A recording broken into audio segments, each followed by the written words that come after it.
কুয়াশা। কুয়াশা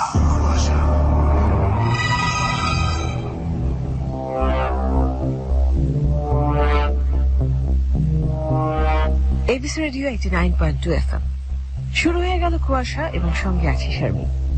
আর এখন শুনবেন আজকের কুয়াশার প্রথম গল্প, যার নাম ছায়ায় মায়ায়।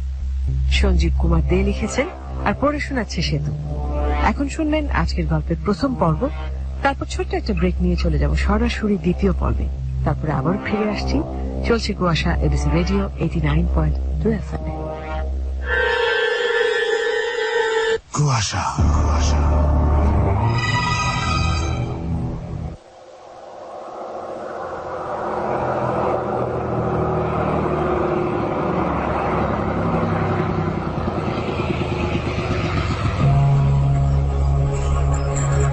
অফিসের গাড়ি যখন বাড়ির গেটে এসে আমাকে নামিয়ে দিয়ে গেল, তখন রাত্রি শেষের দিকে। ঘড়িতে সময় দেখলাম 2:20। তবুও তো আজ তাড়াতাড়ি ফিরতে পেরেছি। সংবাদপত্র অফিসের সাব এডিটরের কাজ। শহর সংস্করণ অর্থাৎ শেষ সংস্করণের প্রিন্ট অর্ডার হয় সাধারণত রাত 2টায়। বিশেষ বিশেষ ক্ষেত্রে আরো পরে। শেষ মুহূর্ত পর্যন্ত চলে সম্পাদনার কাজ। সম্পাদন সহযোগী হিসেবে এই সময়ে আমার মতো সাব এডিটরদের ব্যস্ততার কোনো শেষ নেই। বার্তা সম্পাদকের টেবিলে প্রিন্ট প্রপোজাল দাখিল করে তার অনুমোদন পেলে তবেই আমাদের ছুটি। দীর্ঘ 8 মাস পর বদলি হয়ে ফিরে আজই প্রথম কলকাতায় প্রধান দফতরে কাজে যোগ দিয়েছি। মাত্র গতকাল বিকেলেই ফিরেছি নয়াদিল্লি থেকে। কদিন তল্পিতল্পা বাধাবাধি, ট্রেন যাত্রার ধকল, আবার বাড়ি ফিরে এসে নতুন করে গোছগাছ ইত্যাদির সঙ্গে যুক্ত হয়েছে অফিসের প্রথম দিনের পরিশ্রমের ক্লান্তি। তবুও সমস্ত অগ্রাহ্য করে অদম্য আগ্রহে বাড়ির সদর দরজায় বেল বাজায়। 9টা নাগাদ বাড়ি থেকে মায়ের ফোন গিয়েছিল অফিসে। শুনেছিলাম মায়ের উত্তেজিত কণ্ঠস্বর। খোকা, জানিস সে এসেছে? সে মানে পিঙ্কি, আমাদের ছোট্ট অশরীরী বন্ধু। ভুল লিখলাম। মায়ের ছায়া সঙ্গিনী কন্যা, আমার চপলা চঞ্চলা ভগ্নী। পুরনো দিল্লির পাহাড়গঞ্জের ভাড়া বাড়ি থেকে মায়ের অপত্য স্নেহ যাকে টেনে এনেছে এখানে। সেই পিঙ্কি যার অকাল মৃত্যুতে ভয় পেয়ে তার মা, বাবা, বোনেরা পালিয়ে গেছে বাড়ি ছেড়ে, এমনকি শহর ছেড়েও পরিত্যাগ করে গেছে তাকে। দিনের পর দিন অসহায় একা, যে নীরবে গুমড়ে মরেছে পরিত্যক্ত অন্ধকার বাড়িতে। আর যার অস্তিত্ব আবিষ্কার করে মা একদিন তাকে আঁকড়ে বুকে তুলে নিয়েছেন। কিভাবে পিঙ্কি এখানে এসেছে তা জানি না, তবে সে এসেছে নাকি আমাদের সঙ্গে, আমাদের অজান্তে। মায়ের ফোন পাওয়া মাত্রই বিস্ময়ে আবিষ্ট হয়ে পড়েছি। খুশিতে প্লাবিত হয়ে চলেছি। কোনো মতে চেপে রেখেছি উচ্ছ্বাস ও অশরীরী। পিঙ্কি আমাদের অজ্ঞাতেই হয়ে উঠেছে আমাদেরই একজন। দরজা খুলতে বেশ দেরি করছেন মা। বুঝতে পারছি আজ আর আমার অপেক্ষায় একতলায় বসে নেই তিনি। নিশ্চয়ই পিঙ্কিকে নিয়ে ব্যস্ত দোতলায় তার ঘরে, তাই নামতে দেরি হচ্ছে। দরজা খোলা মাত্রই কৌতূহল প্রকাশ হয়ে পড়ল আমার।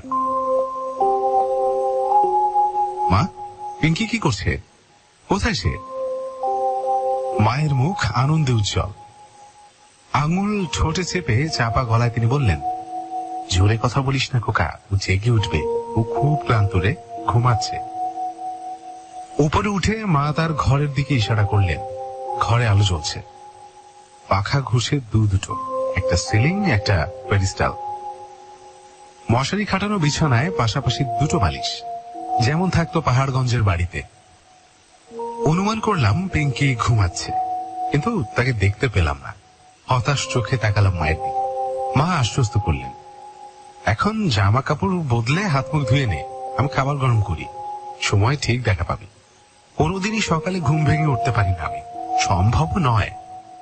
রাত 3টে নাগাদ তো বিছানায় যাই, অন্তত ঘন্টা 6 না ঘুমলে কি চলে? তাই বিছানা ছাড়তে ছাড়তে 9টা সাড়ে 9টা তো বাজে, কোনো দিন 10টা সাড়ে 10টাও।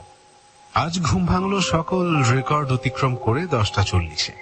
চোখ খুলে টেবিল ঘড়িতে সময় দেখে ধরফর করে উঠে বসলাম। বাথরুমে গিয়ে দাঁত ব্রাশ করে চায়ের প্রতীক্ষায় টেবিলে এসে বসেছি। মা রান্নাঘর থেকে জানান দিলেন, খোকা বস, এক্ষুনি চা দিচ্ছি। টেবিলের উপর খবরের কাগজ, অভ্যাস বসে একবার স্পর্শ করলাম। পড়তে ইচ্ছে হল না। আমাদেরই কাগজ, সম্পাদনের কাজে মোটামুটি পুরোটাই পড়া হয়ে যায় পূর্বরাতে। তাই আমাদের কাছে পরদিন সকালে এসব সংবাদের আর কোনো আকর্ষণই থাকে না। পরিবর্তে প্রস্তুত হতে হয় নতুন সংবাদ পরিবেশনের উদ্দেশ্যে। টিভি খুলতে গিয়ে থমকাতে হলো। যা, কেবল অপারেটরকে তো খবর দেওয়া হয়নি, আর অ্যান্টেনার পর চুকিয়ে ফেলেছি তো বছর 5 আগে। অগত্যা কাগজটা খুলতেই হলো, আর খুলেই স্তম্ভিত হয়ে গেলাম। এ কি, এটা কেমন করে হলো? আর এই অবস্থায় কাগজটা বেরোলই বা কি করে? এটা কি শেষ মুহূর্তের সম্পাদকীয় কোনো সিদ্ধান্ত, নাকি মুদ্রণের ভুল? এই কাগজের ইতিহাসে তো এমন কোনোদিন ঘটেনি। শুধু এই কাগজ কেন, কোন কাগজের কোন সংস্করণে আদৌ এমন ঘটেছে কি? প্রথম পাতায় কাগজের টাইটেল ব্লকের পরের অংশ, দিনের সবচেয়ে গুরুত্বপূর্ণ সংবাদ পরিবেশিত হয় যেখানে, বোল্ড লেটার হেডিং এ প্রায় অর্ধেক পাতা জুড়ে। সেই অংশটা একেবারে সাদা, কিচ্ছুটি নেই। আশ্চর্য! অথচ আমার বেশ মনে আছে গত রাতের বিষয়টা, রাষ্ট্রপতি নির্বাচন সংক্রান্ত। হ্যাঁ, হেডিংটাও পুরোপুরি মনে আছে। আমি লিখেছিলাম সেটা। রাষ্ট্রপতি পদপ্রার্থী হলেন লক্ষ্মী সাইগল। হেডিং সমেত পুরো নিউজটা উঠাও। এমন অবশ্য বহুবার ঘটেছে যে শেষ সংস্করণের প্রিন্ট অর্ডার হয়ে যাবার পরও কিছু গুরুত্বপূর্ণ সংবাদ এসে পৌঁছেছে, মুহূর্তে বদলে গেছে বিষয়। তাই যদি ঘটে থাকে তো অন্য কথা, কিন্তু পাতা সাদা থাকার কথা নয়। তড়িৎ গতিতে উঠে গিয়ে টেলিফোনের রিসিভার তুলে নিলাম। ডায়াল করলাম আমাদের চিফ সাব এডিটর শশাঙ্ক দাকে। Line engaged. হবেই তো, এমন একটা ব্যাপার। ওরা কি আর চুপ করে বসে থাকবেন? একটু অপেক্ষা করে সাহস করে ডায়াল করলাম নিউজ এডিটর প্রভাতদার বাড়িতে। লাইন পাওয়া গেল, তাকে পেলাম না। স্ত্রীকে ডাক্তার দেখাতে নিয়ে গেছেন প্রভাতদা, ফিরতে দেরি হবে জানালো বাড়ির কাজের লোক। আরো 2-4 জায়গায় ফোন করা যেত, কিন্তু ইচ্ছে হলো না। কেমন তিক্ত হয়ে গেল মেজাজটা। আবার এসে বসে পড়লাম টেবিলে। ততক্ষণে মা চায়ের কাপ হাতে হাজির। খোকা, উঠতে অনেক দেরি করে ফেলেছিস আজ। অনেকগুলো কাজ আজই করতে হবে তোকে।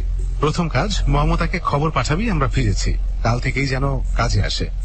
আর দ্বিতীয় কাজ, দুধের দোকানে বলবি আজ বিকেলেই দুধ দিতে। কাল থেকে সকালে যেমন দিত রোজ 1/2 লিটারের প্যাকেট, একটা করে। তারা চা তুই খেতে পারিস ঠিক কথা, কিন্তু আমি একেবারে পাচ্ছি না। আমি মৃদু হেসে কাপে চুমুক দিলাম। আর হ্যাঁ, সবচেয়ে বড় কাজ, কেবল কানেকশন আজই বলে করিয়ে দিস। মা বলে চলে গেলেন, নইলে মেয়েটাকে সামলানো যাবে না। মুহূর্তে মনে পড়ে গেল পিঙ্কির কথা, ভুলে গিয়েছিলাম। জিজ্ঞাসা করে উঠলাম, কোথায় সে? সে কি আর এক জায়গায় স্থির হয়ে বসে আছে? লাট্টুর মতো সারা বাড়ি পাকিয়ে বেড়াচ্ছে। মা বললেন, নতুন বাড়ি, নতুন পরিবেশ, ওর এখন উৎসাহের ঘাটতি নেই। কোন ভোরে উঠেছে জানিস? মায়ের সেই অত্যাধিক কথা বলার প্রবণতা, যা কয়েকদিন অন্তর্হিত ছিল, তা আবার ফিরে এসেছে লক্ষ্য করলাম। আর দৌড়াত্ম করছে খুব। মা বলে যান, ছাদে উঠে পাশের বাড়ির কুকুরটাকে রাগিয়েছে খুব। একবার গিয়ে দেখি রাস্তায় গাছে আটকে থাকা একটা ঘুড়ি পাড়ার জন্য কার্নিশে নেমেছে। ধমকে এনেছি, তোর ঘুম ভাঙাবার চেষ্টা করেছে এই ঘরে ঢুকে কয়েকবার। আমি আগলে আগলে নিয়ে গেছি। মনের কোণে সন্দেহ দেখা দিল, পিঙ্কির বিরহে মা প্রলাপ বকছেন না তো? সত্যি পিঙ্কি এসেছে নাকি এসব মায়ের বিকার?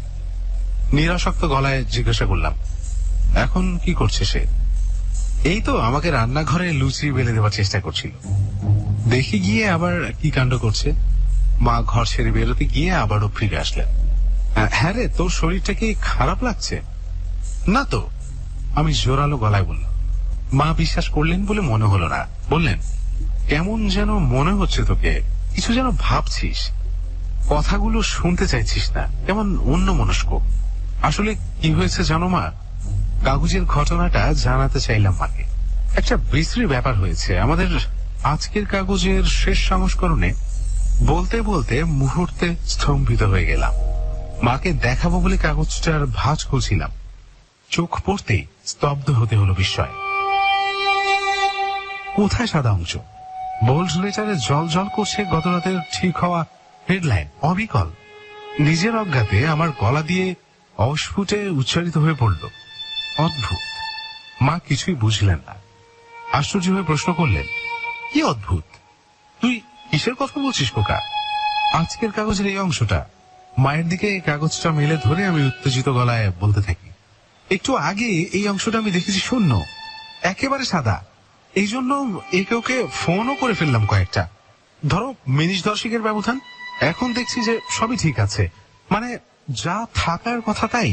ভেবেছিলাম মাও আমাকে অবিশ্বাস করবেন, তা না করে তিনি ভয়ে ভয়ে শুধলেন, হ্যাঁ রে, পিঙ্কির কোনো কারসাজি নয় তো? কাগজটা কিন্তু সদর দরজা থেকে তুলে এনে ওই তোর ঘরে রেখে গেছে। কাগজটা হাতে ধরে আমি নির্বাক হয়ে রইলাম, বুঝতে পারছি না কি করব, মাকে অবিশ্বাস করব নাকি নিজেকে। তখনই দরজার বাইরে থেকে অস্পষ্ট একটা চাপা হাসির শব্দ ভেসে এলো যেন। সম্বিত ফিরে পেয়ে আমি শব্দের উৎসের দিকে ছুটে গেলাম। কে ওখানে? কাউকে দেখতে পেলাম না, তবে আমার সম্মুখ দিয়ে দুটি চপল পায়ের ছুটে যাওয়ার শব্দ সিঁড়ি ভেঙে ছাদে উঠে গেল। সেদিন রাতে বাড়ি ফিরতেই একটা অদ্ভুত ঘটনা ঘটে গেল। গেটে বেল বাজানো মাত্রই গেট খুলে গেল খুব শব্দে। ভেতরে ঢুকে অবাক হতে হলো, আশেপাশে কেউই তো নেই। তবে কি দরজা খোলা ছিল? অসাবধানে মা খোলা রেখে গেছেন। নিঃশব্দে দরজার খিল এঁটে ছিটকে নিয়ে এঁটে পকেটের ডুপ্লিকেট চাবি বের করে কড়ার গায়ে আটকে থাকা তালাও এঁটে দিলাম ভেতর থেকে। সতর্কতার জন্য একতলা ঘরগুলো, বারান্দা, বাথরুম একবার করে দেখে নিলাম ভালো করে। অযথা অনেকগুলো আলো জ্বলছে। বারান্দা আর সিঁড়ির আলো ছাড়া বাকি আলোগুলো নিভিয়ে দোতলার সিঁড়িতে পা রেখেছি। শুনতে পেলাম পেছনে কারোর পায়ের শব্দ। ঘাড় ঘোরালাম, না, কেউ নেই। আবার উপরে উঠছি, মনে হচ্ছে কেউ যেন উঠছে পিছু পিছু। থমকে গেলাম, শব্দও থেমে গেল তৎক্ষণাৎ। আবার সামনের দিকে এগোতে শুরু করা মাত্রই পায়ের শব্দ এগোতে শুরু করলো। অবশ্যই লঘু পা নয়। আর এই সময় হঠাৎ করেই বিদ্যুৎ চলে গেল, লোডশেডিং। মুহূর্তে তীক্ষ্ণ সুরেলা শিশু কণ্ঠে ভয়ার্ত চিৎকারে কেঁপে উঠল সমস্ত বাড়ি। চিৎকারে হতচকিত আমি দাঁড়িয়ে কাঁপতে থাকলাম ঠকঠক। চিৎকারটা উঠছে আমার ঠিক পেছন থেকে। মাত্র কয়েকটা সেকেন্ড পরিমরি করে সিঁড়ি বেয়ে নেমে আসছেন মা। ঘুটঘুটে অন্ধকারে তাকে অনুমান করতে পারছি তার উদ্বেগ ভরা কণ্ঠস্বরে। কি হয়েছে? কি ব্যাপার? পিঙ্কি, কি হলো তোর? আমি আসছি, ভয় নেই, দাঁড়া। বুঝতে পারলাম ভয়ার্ত কণ্ঠটি পিঙ্কির। ভয় পেয়েছে হঠাৎ অন্ধকারে। আমাকে অন্ধকারে ধাক্কা দিয়ে হুমড়ি খেয়ে পড়তে পড়তে কোনো মতে সামলে নিয়ে নিচে নেমে গেলেন মা। কুয়াশা, কুয়াশা।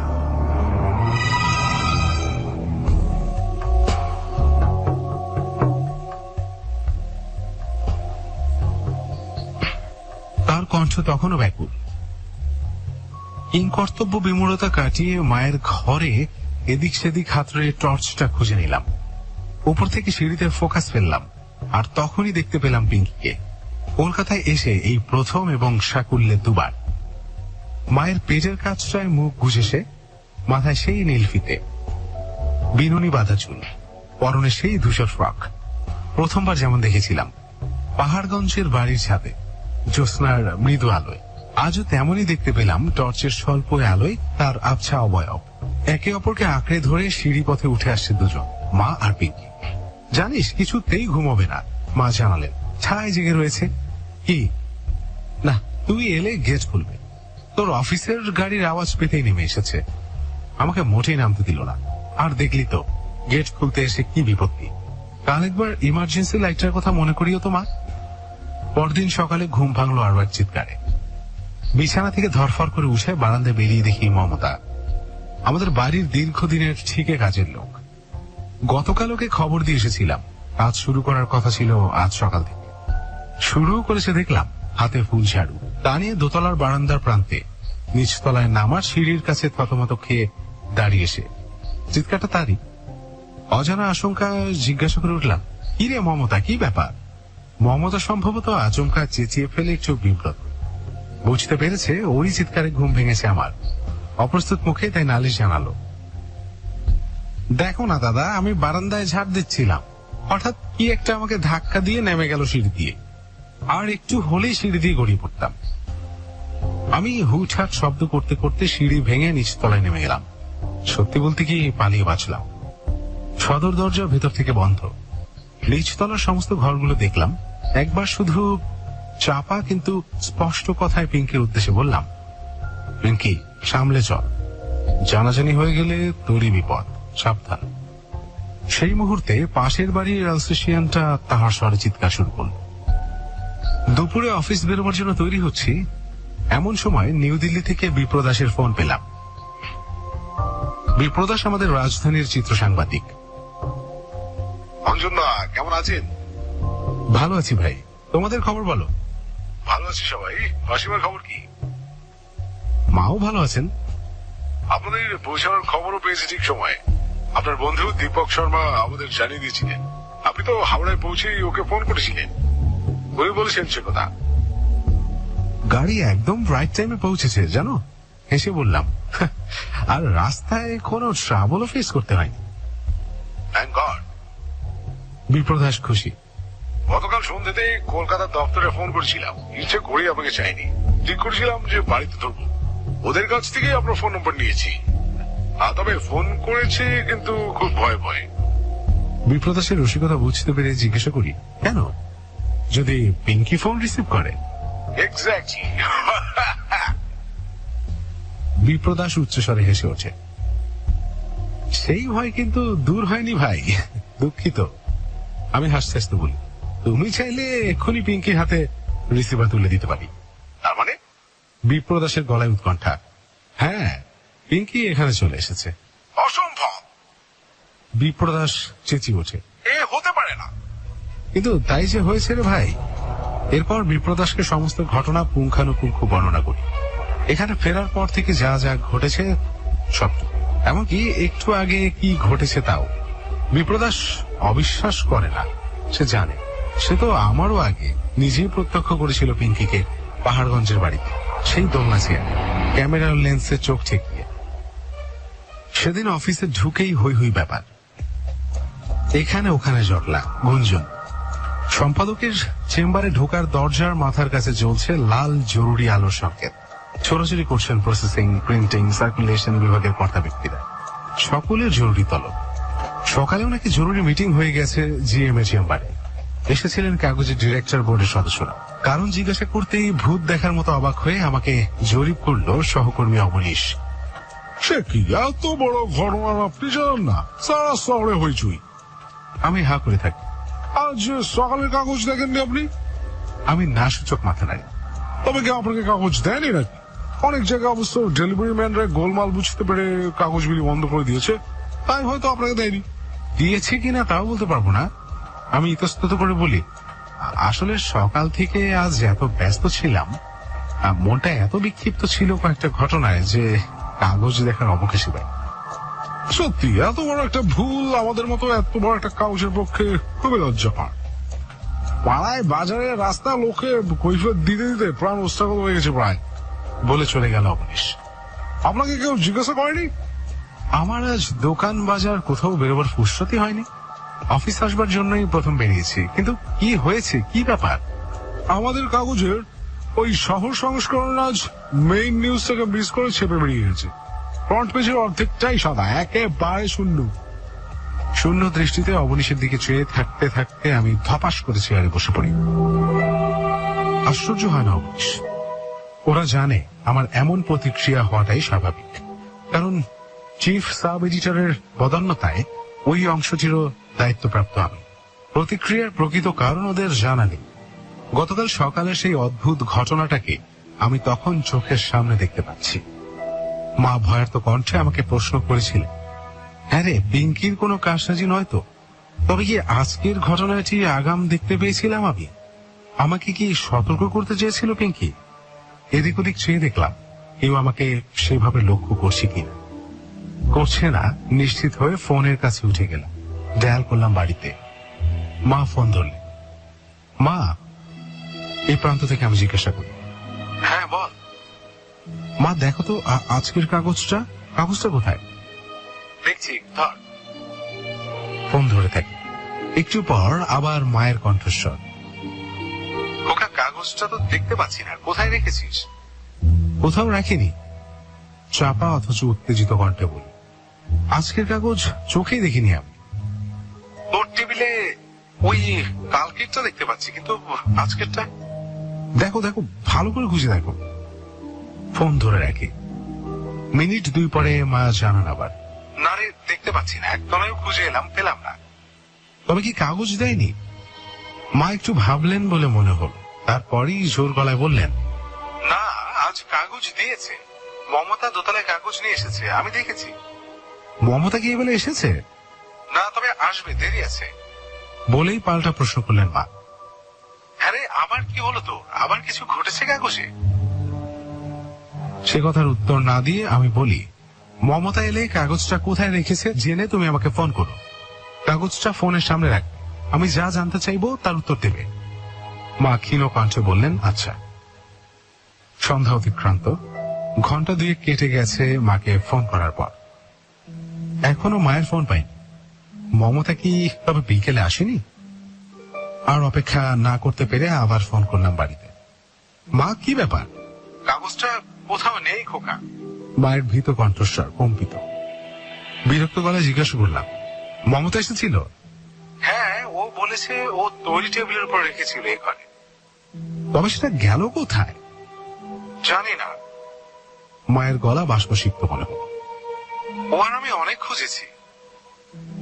তোমার মেয়েকে জিজ্ঞাসা করেছো? উত্তর দিতে গিয়ে হু হু করে কেঁদে ফেললেন মা।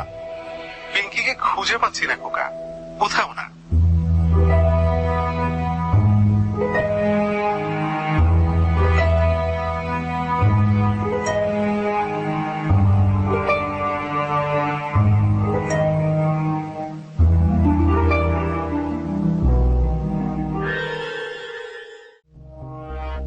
শেষ হয়ে গেল প্রথম গল্পটি, অর্থাৎ যার নাম ছিল ছায়ায় মায়ায়, লেখক সঞ্জীব কুমার দে, আর এতক্ষণ পড়ে শুনিয়েছে সেতু। আর এখন সময় হয়ে গেছে আজকে আমাদের দ্বিতীয় গল্পে যাবার। দ্বিতীয় গল্পটি লিখেছেন ফাতেমা কাইমি, নামটি একদম শেষে জানাচ্ছি গল্প শেষ করবার পর। আর এখন শুনবেন গল্পটির প্রথম পর্ব, তারপর আবারও ফিরে আসছি। শারমিন আছি কুয়াশায় আপনার সঙ্গে। আপনি শুনছেন এবিসি রেডিও 89.2 FM। কুয়াশা।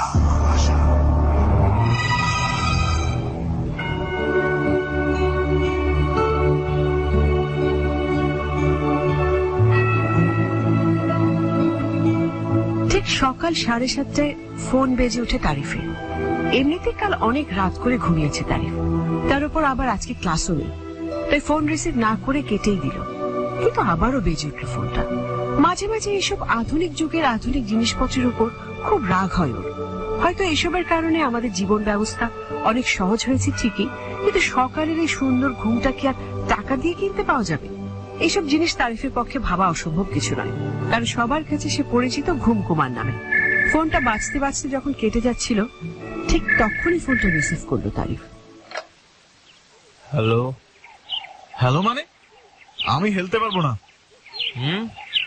কি তুই এখনো ঘুমাচ্ছিস? এই তুই বুঝতে পারছিস না আমি ঘুমাচ্ছি? হ্যাঁ, কয়টা বাজে? ঘড়িতে দেখ কয়টা বাজে। এই সকাল 7টায় মানুষ ফোন দেয়, ঘুম নেই মানুষের? এত রাগ করার কি হলো? রাগ করলে বলবো না, যা। এই সকাল 7টায় আমাকে ফোন দিয়ে বলছিস বলবো না, যা। আচ্ছা ঠিক আছে, শোন এবার, আমি আর তুই মিলে চল রাজপ্রাসাদে যাই। এই সকাল 7টা বাজে আমি আর তুই মিলে রাজপ্রাসাদ যাব? তোর মাথা ঠিক আছে? হ্যাঁ দোস্ত, আমার মাথা 100% ঠিক আছে। তুই 10টার দিকে আমার বাসায় আসতে পারবি? হ্যাঁ পারবো, কিন্তু কি হয়েছে তা তো বলবি। তুই আগে আয়, তারপর সব বলছি। আবিরের কথা কিছুই বুঝে উঠতে পারল না তারিফ। তবে এইভাবে যেহেতু বলছে, তার মানে নিশ্চয়ই কিছু তো একটা হয়েছে। কিন্তু কি হয়েছে তা ভেবে ঘুমের টাইম নষ্ট করার কোনো মানেই হয় না। তাই আবার ঘুমানোর চেষ্টা করতে লাগলো তারিফ, কিন্তু না, ঘুম আর এলো না। শেষ পর্যন্ত খুব বিরক্ত হয়ে উঠে পড়লো তারিফ। নাস্তা করে রেডি হয়ে বেরিয়ে পড়লো আবিরের বাসার উদ্দেশ্যে। তুই এখন এখন তো মাত্র 8টা বাজে। তুই আর কথাই বলিস না, তোর জন্য আমার কোটি টাকার ঘুম নষ্ট হয়েছে। আমি তো তোমাকে ঘুমাতে দেব না। তুই না আসলেও আমি এখন ঘুমাতাম না। ঘুম ছাড়া দুনিয়াতে কি আছে বল? ঘুম হচ্ছে শান্তির আরেক নাম। থাক থাক, আর বলতে হবে না, এবার আমাকে বলতে দে। হ্যাঁ বল, কি এমন বলার জন্য এভাবে ডেকে আনলি? জানিস, আমি না একটা বাড়ির খোঁজ পেয়েছি, অনেকদিন ধরে খালি পড়ে আছে। ফোনে যে বললি রাজপ্রাসাদ? আহা, রাজপ্রাসাদ বলতে বুঝিয়েছি যে বাড়িটা অনেক বড়, আবার বদনামও আছে ওই বাড়ির নামে। ভূতের বাড়ি নাকি? বলতে পারিস। তুই কি যাওয়ার প্ল্যানিং করছিস? তা নয় তো কি, আমি, তুই আর অপসরি মিলে যাব। অপসরীকে বলেছিস? এখন বলিনি, আগে ভাগে বললে একটু ঝামেলা হতে পারে। কিসের ঝামেলা? দেখ, এখন যদি অপসরীকে সব বলি, তাহলে হয় ও নিজে যেতে চাইবে না, আর না হলে আমাদেরকে যেতে দেবে না। তা ঠিক, তাহলে ওকে নিব কিভাবে? খুব সহজ, আমরা বলবো আমার দাদার বাড়িতে যাচ্ছি। পরে যদি জানতে পারে তখন? জানতে পারলে বলবো ও আসবে না দেখে এরকম মিথ্যা কথা বলেছি। জিনিসটা কি ঠিক হবে? হ্যাঁ, ঠিক হবে। হ্যাঁ, ঠিক বে ঠিকের কি আছে, কিন্তু আমরা তো অপসরীকে ছাড়া যেতেও পারবো না, কারণ আমাদের কাছে এত টাকা নাই। হ্যাঁ, আর তাছাড়া ওকে না নিয়ে গেলে আমাদেরও ভালো লাগবে না। ঠিক, তাহলে আমি আর তুই অপসরীকে আপাতত কিছুই বলবো না, ওকে বলবো আমরা আমাদের দাদার বাড়ি যাচ্ছি। আবিরের বুদ্ধি অনুযায়ী তারিফ করে আবির অপসরীকে ভুতুরে বাড়ি নিয়ে কিছু বলবে না বলে ঠিক করলো। অপসরী হলো আবির আর তারিফের সবচেয়ে কাছের ফ্রেন্ড। আবির আর তারিফের মধ্যে অনেক অমিল থাকলেও একটা দিক দিয়ে ওদের একটা মিল আছে। ওদের দুজনের একজনও সহজে কারোর সাথে মিশতে পারে না, তার উপর কোনো মেয়ে হলে তো আর কথাই নেই। তবে অপসরীর ব্যাপারটা আলাদা। অপসরী বাকি 8-10টা মেয়ের মতো নয়। আবিরের মতে অন্য কোনো মেয়ের সাথে অপসরীর কোনো তুলনাই চলে না। যদিও এখন আবিরের অপসরীকে ভুতুরে বাড়ি নিয়ে মিথ্যে কথা বলতে হবে, তাছাড়া অবশ্য কোনো উপায়ও নেই। অপসরী সব জানলে কোনোভাবেই ওই বাড়িতে যেতে চাইবে না, আর তাই বাধ্য হয়েই মিথ্যে কথার আশ্রয় নিতে হচ্ছে আবির আর তারিফকে। অনেকক্ষণ ধরে আবির আর তারিফ মিলে প্ল্যান করলো সবকিছু। তারপর ফোন করলো অপসরীকে। হ্যালো। কিরে, সকাল সকাল ফোন দিলি যে, কিছু হয়েছে? আসলে দোস্ত, আমি আর তারিফ মিলে একটু আগে একটা প্ল্যান করছিলাম। আমাকে ছাড়া তোরা প্ল্যান করলি? আমাকে ছাড়া? আরে শোন না, আমরা প্ল্যান করছিলাম আমার দাদার বাড়ি যাব। যা, আমি কি করব? আমাকে কেন বলছিস? তুই কি করবি মানে? তুই আমাদের সাথে যাবি? আমাকে ফেলে তোরা প্ল্যান করলি আর আমাকে বলছিস আমাকে সাথে নিয়ে যাবি? আরে বাবা, মাত্রই করলাম, এখন বল কবে আমরা যাচ্ছি? যাবো যখন তখন দেরি করে লাভ নেই, কালই তাহলে চল। তাহলে কালকে আমাদের যাত্রা হচ্ছে। অপসরীর সাথে কথা বলে সব একেবারে ফাইনাল করে ফেললো আবির আর তারিফ। তারিফের যদিও ভয় ছিল বাসায় রাজি হবে কিনা তা নিয়ে, কিন্তু যা ভেবেছিল ঠিক তার উল্টোটাই হলো। তারিফের বাসায় শোনা মাত্রই রাজি হয়ে গেল সবাই। পরদিন সকাল সকাল অপসরী, তারিফ এবং আবির একসাথে পৌঁছে গেল স্টেশনে। কিরে আবি, তাড়াতাড়ি কর, লেট হয়ে যাচ্ছে তো। আসছি। তারিফ, তুই আমার ব্যাগটা একটু নিবি তো? এইটা দাঁড়া। বাপরে, এটা এত ভারী কেন? ভিতরে কি এমন নিয়েছিস যে এত ভারী? তুই কি ঘুরতে যাচ্ছিস নাকি বিয়ে করতে যাচ্ছিস? ও, আমি জিনিস নিলেই দোষ। আবির যে কত কিছু নিল, তার বেলায় কিছু না। আবির আবার কি নিল? আরে দেখলি না, কত বড় একটা ট্রাঙ্কের মতো কি যেন নিল। ও আচ্ছা, ওর মা নাকি কি সব দিয়েছে ওটাই করে। আমরা তো আসলে ওর দাদা বাড়ি যাচ্ছে না, তাহলে আবির কি নিল এগুলো? কি বিড়বিড় করছিস, কিছু বললি? না, চল ট্রেনে উঠি, ট্রেন এসে গেছে। হ্যাঁ হ্যাঁ চল। ওহ, সব কাজ শেষ, এখন শুধু ভালোভাবে পৌঁছে গেলেই হয়। ওইদিকে সব ব্যবস্থা করে রেখেছিস তো? হ্যাঁ।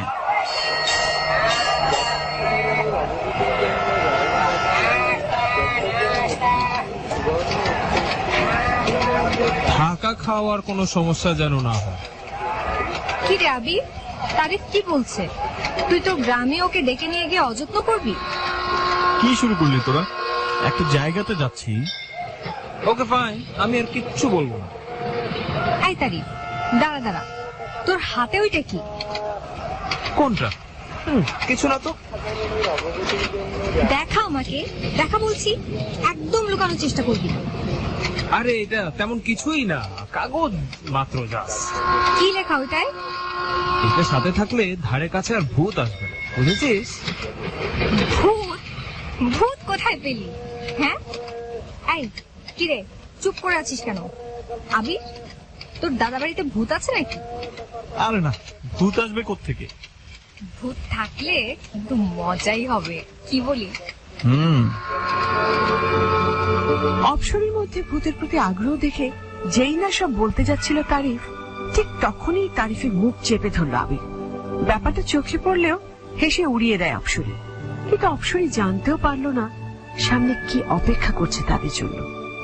ট্রেন ভ্যান মিলিয়ে প্রায় 3 ঘন্টা জার্নি করে শেষ পর্যন্ত সেই ভুতুড়ে বাড়ির সামনে এসে দাঁড়ালো অপসরী, আবির আর তারিফ।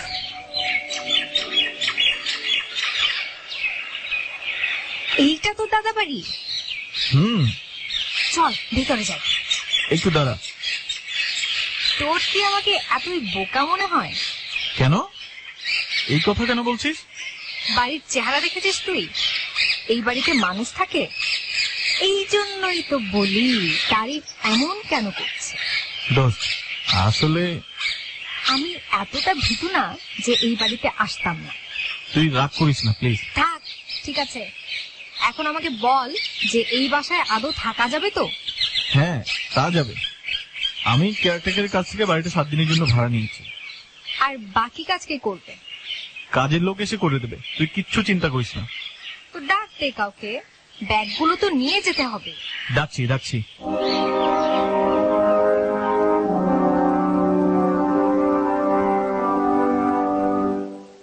আবিরের গলার শব্দ পেয়ে বাড়ির ভেতর থেকে বেরিয়ে এলো এক বৃদ্ধ লোক। লোকটার বয়স কম করে হলো 70 বছর। লোকটার সাথে কথা বলতে বলতে বাড়ির ভেতর ঢুকলো আবির, তারিফ আর অপসরী। বাড়িটা বাইরে থেকে যতটা খারাপ দেখতে, আসলে ভেতরে ততটা খারাপ নয়। তবে বাড়ির মালিক যে শৌখিন ছিলেন তা বাড়ি দেখেই বোঝা যাচ্ছে। যাই হোক, আবির এইভাবে প্ল্যান করে খুব একটা খারাপ কিছু করেনি। এখন বেশ ভালোই লাগছে অপসরীর। বাড়িটি 3 তলা, ভেতরটা খুব সুন্দর করে গোছানো। 2 তলার সবগুলো রুমই বেডরুম। সব থেকে কোণার রুমটা নিল অপসরী, আর তার থেকে কিছুটা দূরে আবির আর তারিফের রুম। অপসরীর রুম থেকে আবির আর তারিফের রুমের মাঝখানে তালা দেওয়া 2টা বেডরুম। এই 2টা রুমে তালা কেন? মনে হয় কোনো সমস্যা আছে তাই। খুলতে বলতো। দেখার আরো অনেক সময় পাবি, আরো 6 দিন আছে। আজকেই সব জেনে ফেলবি নাকি? তাও ঠিক। আচ্ছা, তারিফ কোথায় গেল বলতো? রুমে গেছে মনে হয়, বেচারা বেশি জার্নি করতে পারে না। তুই ওই বুড়োকে বল খাবার দিতে, আমার অনেক খিদা পেয়েছে। বুড়ো চলে গিয়েছে। মানে কি? তাহলে এখন? সব রান্না করাই আছে, সব করে দিয়ে গেছে। তুই চিন্তা নিস না, ফ্রেশ হয়ে নে, তারপর আমরা একসাথে খাবো। আচ্ছা, আমি ফ্রেশ হয়ে আসছি।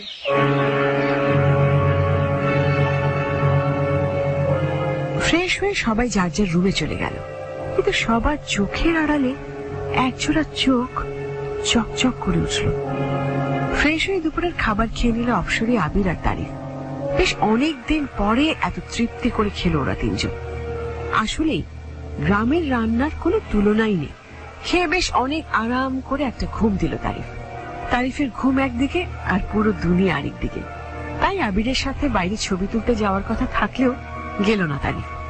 তারিফের উপর রাগ করে একাই ক্যামেরা হাতে বেরিয়ে গেল আবির। এদিকে ব্যাগে করে আনা বই নিয়ে পড়তে বসে গেল অপসরী। বই পড়তে পড়তে হঠাৎ জানালা দিয়ে চোখ যায় অপসরী। তারপর কি ভেবে বইটা নিয়ে বাড়ি থেকে বেরিয়ে যায় অপসরী। দূরে কিছু ছেলে মেয়ে খেলছে। কিছুটা এগিয়ে যেতেই অপসরীর চোখে পড়লো মাঝ বয়সী একটা মেয়ের দিকে। চুপচাপ বসে আছে মেয়েটা। তবে মেয়েটাকে দেখে যে কেউ বলে দেবে মেয়েটা গ্রামের মেয়ে নয়। গ্রামে এরকম আধুনিক পোশাকের মেয়ে দেখে কিছুটা কৌতূহল নিয়েই মেয়েটার সাথে কথা বলতে এগিয়ে যায় অপসরী। এই যে শুনছেন? আমাকে বলছেন? হ্যাঁ, একটু কথা বলতে চাইছিলাম আপনার সাথে। বলুন, কি বলবেন? এখানে বসুন না। তুমি হয়তো আমার থেকে বয়সে অনেক ছোট, তোমাকে আমি তুমি করে বলি। হ্যাঁ হ্যাঁ, অবশ্যই। কি নাম তোমার? মার্সিয়া। মার্সিয়া আমি। তুমি কি ঢাকা থেকে এসেছো এখানে, মানে ঘুরতে এসেছো? আমি ঢাকারই মানুষ, কিন্তু এখানে কি ঘুরতে আসিনি। আপনি ঘুরতে এসেছেন? হ্যাঁ, আমি আমার আরো 2 জন ফ্রেন্ডকে নিয়ে ঘুরতে এসেছি। কতদিন থাকবেন? 7 দিন। তুমি? আমি এখনো ঠিক জানি না কবে যাব। মার্সিয়া, একটা কথা বলবো? অবশ্যই, কেন বলবেন না, বলুন। তোমার চোখগুলো না খুব সুন্দর। তাই? হ্যাঁ, সৃষ্টিকর্তা তোমার চোখগুলো কত সুন্দর করে বানিয়েছেন।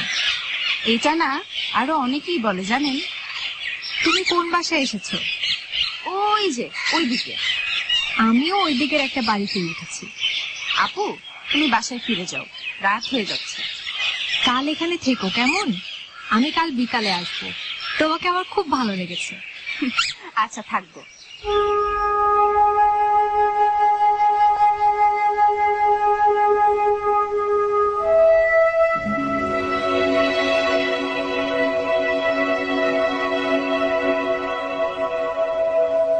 মার্সিয়ার সাথে কথা বলে কেন যেন খুব ভালো লেগেছে অপসরীর।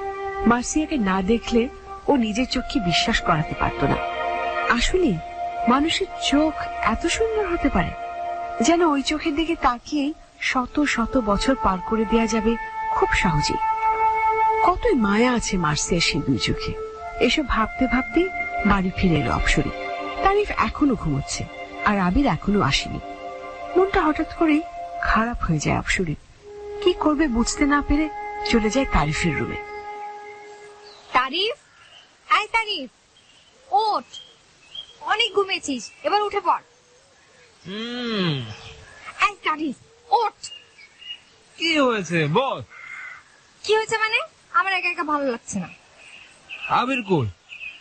বাইরে প্রকৃতির ছবি তুলছেন। এই সন্ধ্যায়? এখনো ফেরেনি। তার মানে কি দাঁড়ালো? তুই কি করছিলে এতক্ষণ? বাইরে গিয়েছিলাম। ও, তারিফ, জানিস কি হয়েছে? আমি তো ঘুমাচ্ছিলাম, কিভাবে জানবো? হ্যাঁ, কথা বলার মুডটাই নষ্ট করে দিল। এই, তুই কি ভূত দেখেছিস? না, চোখ দেখেছি। ভূতে? আরে ধুর, বাইরে গিয়ে এক মেয়ের সাথে আলাপ হলো। মেয়েটার চোখ দুইটা এত সুন্দর দোস্ত, না দেখে বিশ্বাসই করবি না তুই। এইটা কি এমন হলো? আমি আরো ভাবলাম ভূত দেখেছিস। আমার কথা বিশ্বাস হচ্ছে না, তাই না? ঠিক আছে, কাল আমার সাথে গিয়ে দেখিস একটা মানুষের চোখ কতটা সুন্দর হতে পারে। এই অপসরী, দেখ দেখ। কি? আবিরের ওই বিশাল ট্রাঙ্কটা কোথায়? এখানেই তো ছিল। কোথায় গেল তাহলে? দেখ, আবির আবার অন্য কোথাও সরিয়ে রেখেছে কিনা। তোর মনে হয় ওটা আবিরের একার পক্ষে সরানো সম্ভব? কম করে হলেও 3 জন লাগবে। কেয়ারটেকার ওটা 2 জন শক্তিশালী মানুষকে দিয়ে এই দোতলায় তুলেছে। তাহলে তো চোরের পক্ষে নেওয়া সম্ভব না। হ্যাঁ, তাহলে কোথায় গেল? ও মা গো। আরে ভয় পাচ্ছিস কেন? আবির আসুক, তারপর দেখছি ব্যাপারটা। আবির এসেছে মনে হয়। তুই বসে থাক, আমি যাচ্ছি। কি রে, এত দেরি করলি কেন দরজা খুলতে? একটা ঝামেলা হয়েছে। কি কি হয়েছে? তুই এভাবে হাঁপাচ্ছিস কেন? আরে এমনি। কি হয়েছে সেটা তো বলবি। তোর ওই বিশাল ট্রাঙ্কটা খুঁজে পাওয়া যাচ্ছে না। খুঁজে পাওয়া যাচ্ছে না মানে? চল তো তারিফের রুমে।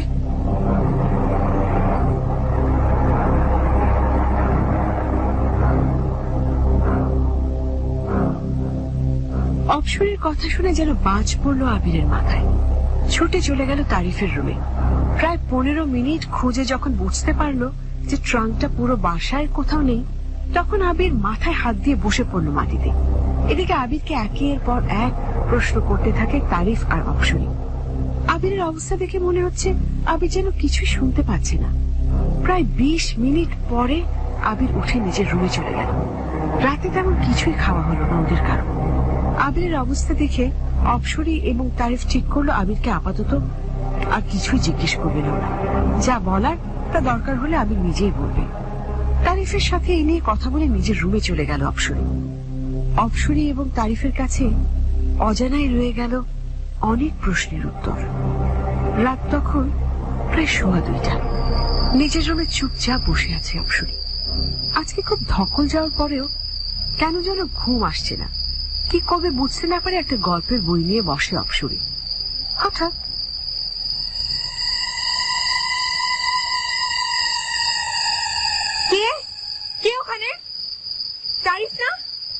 কোথায় যাচ্ছে এত রাতে? না, ও পিছনে গিয়ে দেখতে হবে তো। না, মনে হচ্ছে এটা তারিখ না। তাহলে কে? আবির নাকি? পেছনে যাওয়াটা কি ঠিক হবে? তারিফ, এই তারিফ, কি হচ্ছে তোর? ওখানে ওটা কি? কোথায় কোথায় কি? ওই যে ওখানে। ওখানে কিছু না। চল চল আমার সাথে চল, ভয় কিচ্ছু হয়নি। দোস্ত, আবির কোথায়? ঘুমাচ্ছে হয়তো। না, আমার কি মনে হয় জানিস? ভূতের কথা বলবি না একদম। আবিরকে ডাক দে না। আবিরকে ডাক দেওয়ার মতো কিছু হয়নি তো, তুই যা গিয়ে ঘুমিয়ে পড়। কিন্তু আমি বললাম তো গিয়ে ঘুমিয়ে পড়, কিছুই হবে না। আচ্ছা ঠিক আছে।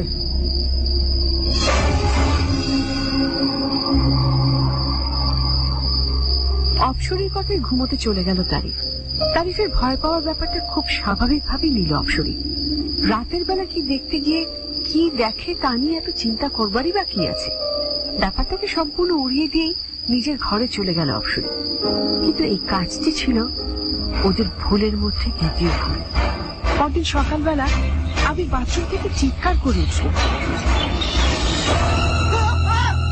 আবির, কি রে, কি হয়েছে? এইভাবে চিৎকার করলি কেন? দোস্ত, এই বাসায় অনেক প্রবলেম আছে। এইটা তোর আগে ভাবা দরকার ছিল। অনেক বড় একটা ভুল হয়ে গেছে রে। বেলা 9টা বাজে, এখনো তোর কেয়ারটেকারের দেখা পাওয়া যায়নি, আর কাজের বুয়ারও না। এই বাসায় আর এক মুহূর্ত না। দেখ গোছা, তারিফ, তুই একটা ভ্যান দেখে আন। আমরা আজই চলে যাবো নাকি? হ্যাঁ, এক্ষুনি। এই বাসায় আর থাকা সম্ভব না। কিন্তু তোর ট্রাঙ্কটা তো খুঁজে পাওয়া যাচ্ছে না, ওটার ব্যাপারে কিছু করবি না? ওটা আমার প্রিয় কিছু মাটি জিনিস ছিল, তাছাড়া আর কিছুই না। এখন আমাদের প্রাণ নিয়ে ফিরতে পারলেই ভালো। এটা তো তুই আমাদের কাল রাতেই বলতে পারতি। আর এমন কি দেখলি যে আমাদের প্রাণের ব্যাপার আসলো?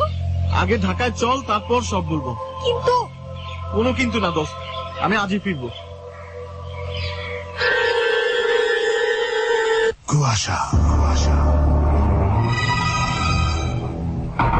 Number 1 for kids entertainment.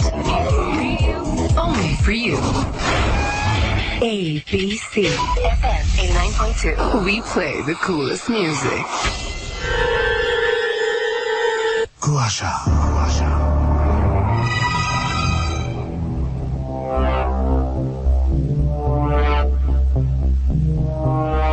আবির, তারিফ আর অপসরী তিন প্রাণের বন্ধু। হঠাৎ করে একদিন আবির ফোন করে তারিফকে জানায় যে রাজপ্রাসাদ দেখতে যাচ্ছে তারা, এবং কিছুটা ভুতুরে যাবার আগে তাদের আরেক বন্ধু অপসরীকে কিছুতেই জানানো যাবে না, কারণ সে জানলে সেই ভুতুরে রাজপ্রাসাদের কথা শুনলে সে যেতে চাইবে না। একটা সময় তারা রওনা হয়ে যায় ট্রেনে করে সেই রাজপ্রাসাদ দেখতে, সেই ভুতুরে রাজপ্রাসাদ দেখতে। এবং স্টেশনে গিয়ে দেখা গেল যে আবির বিশাল এক ট্রাঙ্ক নিয়ে হাজির। সেই ট্রাঙ্কের মধ্যে কি আছে জানে না, কারণ সে বলছে তার দাদার বাড়িতে যাচ্ছে, হয়তো প্রয়োজনীয় কোনো জিনিস আছে। তারা গিয়ে যখন পৌঁছলো সেই তার দাদার বাড়িতে, সেটা একেবারে ভুতুরে একটি বাড়ি, বাইরে থেকে দেখতেই ভয় লাগে। এবং সেখানে এই অদ্ভুত ঘটনা সব শুরু হলো। সেখানে গিয়ে আবিরের ট্রাঙ্ক হারিয়ে গেল। সেখানে গিয়ে আলাপ হলো খুব সুন্দর মায়াবী চোখের একটি মেয়ে মার্সিয়ার সঙ্গে অপসরীর। আর তারিফ পেল প্রচন্ড ভয় সে রাতে। তারপর আবিরও প্রচন্ড ভয় পেল এবং আবির আর এক মুহূর্ত থাকতে চাইল না। এর ফাঁকে আবার আবিরের নিয়ে সেই বিশাল ট্রাঙ্কটি কোথায় যেন গায়েব হয়ে গেছে, কিছুই বোঝা যাচ্ছে না। আসুন না দেখি এর পরের পর্বে কি হয় সেই বাড়িতে। ওরা কি সত্যি আবার নিজেদের বাড়িতে ফিরতে পারবে, নাকি সেখানে ওদেরকে থেকে যেতে হচ্ছে? সামনে কি আছে সেটাই এখন শুনবো। আপনি শুনছেন কুয়াশা, এবিসি রেডিও 89.2 FM এর সঙ্গে আছি শারমিন। কুয়াশা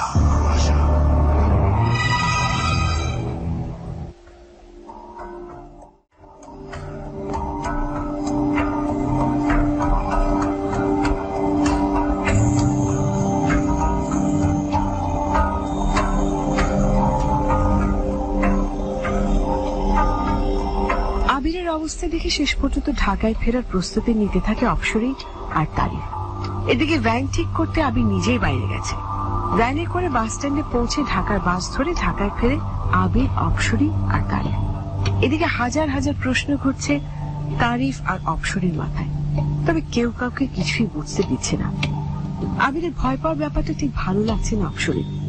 তাছাড়া তারিফ গতকাল রাতে এবং আবির আজকে সকালে কিছু একটা দেখে খুব ভয় পেয়েছে, কিন্তু অপসরী তো ভয় পাওয়ার মতো কিছুই দেখলো না।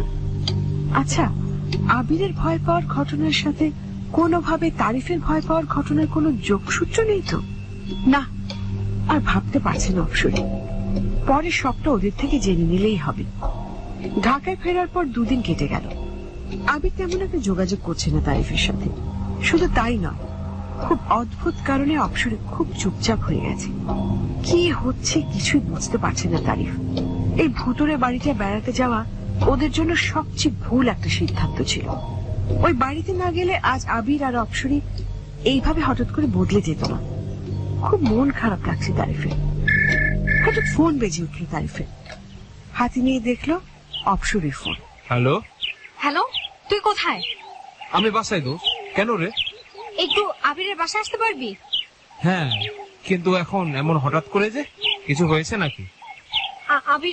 আবিরের অ্যাক্সিডেন্ট হয়েছে। কি? কিভাবে? কখন? অ্যাক্সিডেন্টটা খুব অদ্ভুত ভাবে হয়েছে। ফোনে এত কথা বলা সম্ভব না। মানে বুঝতে পারলাম না। তুই আগে আয়, আমি ওর বাসায় আছি। তুই এলে একসাথে আমরা হসপিটালে যাব। আমি আসছি, আমি এক্ষুনি আসছি। আবিরের অ্যাক্সিডেন্ট হয়েছে কথাটা শোনার পর থেকে মাথা ঘুরছে তারিফের। কিভাবে কি হলো তাই তো বুঝতে পারছে না। অপসরী বলল খুব অদ্ভুত ভাবে হয়েছে অ্যাক্সিডেন্টটা। এই কথা যেন আরো উল্টো পাল্টা করে দিচ্ছে তারিফের চিন্তাগুলোকে। খুব দ্রুত সিএনজি নিয়ে আবিরের বাসায় চলে এলো তারিফ। তারপর সেখান থেকে হসপিটালে ভর্তি করা হয়েছে আবিরকে। হসপিটালে পৌঁছে আরো অনেক বেশি অবাক হয়ে গেল তারিফ। আবিরের নাকি কোনো রোড অ্যাক্সিডেন্ট হয়নি। শুধু তাই নয়, আবিরের শরীরে নাকি কোনো ক্ষতও নেই। কি হয়েছে আন্টি? আবির কোথায়? ওর সাথে দেখা করতে দিচ্ছে না।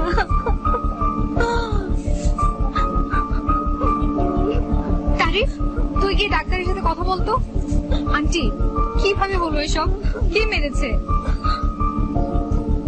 আমি কিছু জানি না, আমাকে প্রশ্ন করা বন্ধ করো। কিছু হবে না, আপনি তো ভেঙে পড়বেন না। আমি কিচ্ছু জানি না, আমার ছেলেকে সুস্থ করে দাও। আমি আজকেই বলেছিলাম ওকে বাসা থেকে যেন বের না হয়, শুনলো না আমার কথা। শান্ত হন আন্টি। ডাক্তারের সাথে কথা বলে এলাম। কি বললো ডাক্তার? কি হয়েছে আমার ছেলে? আবির ভেতরে শখ খেয়ে কমাতে গিয়েছে। কখনই সুস্থ হবে তা আমরা ডাক্তারের পক্ষে সম্ভব না। আবিরের কেসটা রেয়ার, তাদের পক্ষে যা যা করা সম্ভব তারা সবটাই করে। আমার ছেলেটাকে সুস্থ করে দাও কেউ। আমার মনে হয় আন্টিকে নিয়ে আমার বাসায় যাওয়া উচিত। হ্যাঁ, তুই তাই কর। তুই একা এই দিকটা দেখতে পারবি তো? হ্যাঁ, পারবো। তুই যা। আর শোন, আমি আর তুই মিলে একটু ওই জায়গাটায় যাব। কোন জায়গা? যেখানে ঘটনাটা ঘটেছে, মানে আবিরকে যেখানে পাওয়া গেছে। ভালো জিনিস বলেছিস তো। এক কাজ কর, তোর মামাতো ভাই আছে না, ওই যে ইন্সপেক্টর, যে ওনাকে বল না ব্যাপারটা। আচ্ছা, তুই এখন বাসায় যা। আমাকে দরকার হলে কল দিস। আবিরের মাকে অপসরী নিজের বাসায় রেখে আবার হাসপাতালে যায়। আবিরের ব্যাপারটা অনেক বেশি রহস্যের সৃষ্টি করেছে। সেই ভুতুরে বাড়ি থেকে আসার পর থেকে সব যেন কেমন এলোমেলো হয়ে গেছে। আর তাছাড়া আবিরের এভাবে কোনো অ্যাক্সিডেন্ট ছাড়া কোমায় চলে যাওয়াটা অনেক বেশি ভয় কারো হয়ে দাঁড়িয়েছে অপসরী আর তারিফের সামনে। আচ্ছা, ব্যাপারটা কাকতালীয় নয় তো? নাকি আসলে ভুতুরে বাড়িটার সাথে আবিরের কোমায় যাওয়ার কোনো যোগসূত্র আছে? কিন্তু যা হচ্ছে তা তো ভুতুরে বাড়ি থেকে ফেরার পর থেকে শুরু হয়েছে। তবে কি এর পিছনে কোনো অতি প্রাকৃতিক ব্যাপার জড়িত আছে? না, এবার সব রহস্যের সমাধান করতেই হবে। তোর ইন্সপেক্টর ভাইয়ার সাথে কথা বলেছিস? হ্যাঁ, বলেছি। কি বলেছেন উনি? ওই জায়গাটা একবার দেখে আসতে বলেছে, যদি কিছু পাওয়া যায়। তাহলে চল আমরা গিয়ে দেখে আসি। জায়গাটা বেশি দূরে না, কাছেই। তাহলে তো এখনই দেখে আসা যায়। আমি একটু আগেই জায়গাটা গিয়ে দেখে এসেছি। তুই দেখেও এসেছিস? আমাকে সাথেও নিলি না? আমি আসলে ফেলে রাখতে চাইছিলাম না রে। যাই হোক, কিছু দেখলি? না, কিছু দেখিনি। তবে তবে কি? একটা জিনিস পেয়েছি। কি জিনিস? একটা বক্স পেয়েছি।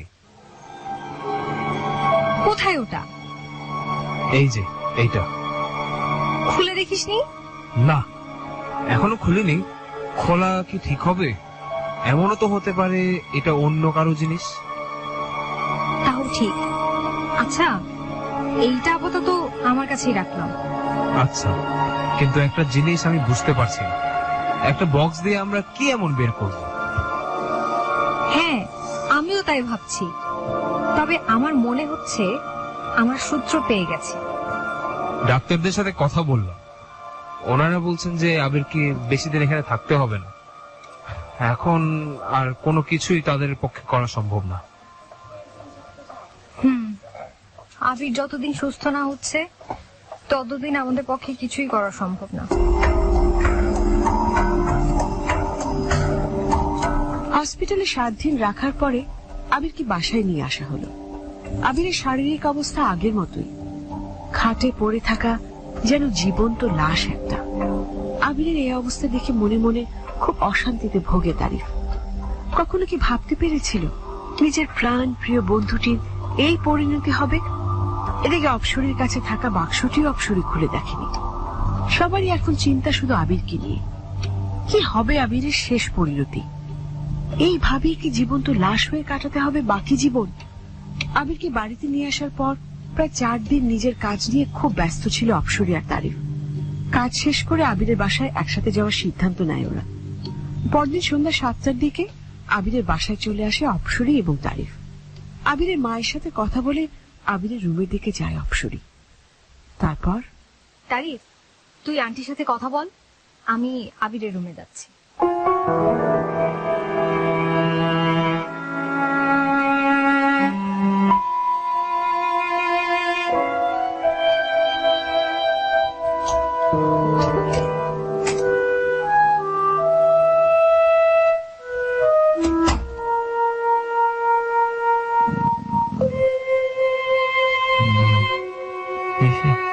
এসে গেছো তুমি? কি আবির তো কথা বলছে, কিন্তু এভাবে কেন? তারিফকে ডাক দি। কাউকে ডাকবে না প্লিজ, আমি শুধু তোমার সাথে কথা বলতে চাই। এইসব কি বলছে? হ্যাঁ, এই আবির। আমি আবির না। তারিফ, এই তারিফ। আমার অনেক কষ্ট। তারিফ, তারিফ। কি হয়েছে? এত জোরে ডাকলি যে অপসরী? আমি ডাকিনি তো।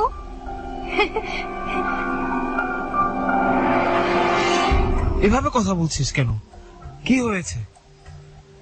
আমার না খুব কষ্ট, খুব। দেখ, এভাবে একদম কথা বলবি না, জানিস তো আমি ভয় পাই। তাই? তুমি বুঝি অনেক ভয় পাও, তাই তো ওই বাড়িতে গিয়েছিলে। কোন বাড়ি? কোন বাড়িতে গিয়েছিলাম? এত তাড়াতাড়ি ভুলে গেলে? ওই যে ওই ভুতুরে বাড়িতে, আমাকে যে বাড়িতে ফেলে এলে। না না। কি হয়েছে? তুই কখন এলি? আমি সেই কখন থেকে তোকে রাখছি। তুই এভাবে কথা বলছিলি কেন এতক্ষণ? আমি তো কিছুই বলিনি। আবির কি সব যেন বলছে। আবির কিভাবে কথা বলবে? ও তো কোমাতে। তুই আমার কথা বিশ্বাস কর, আবির কথা বলছিল। তুই বাসায় যা, আমার এখানে আর ভালো লাগছে না, আমি আসি।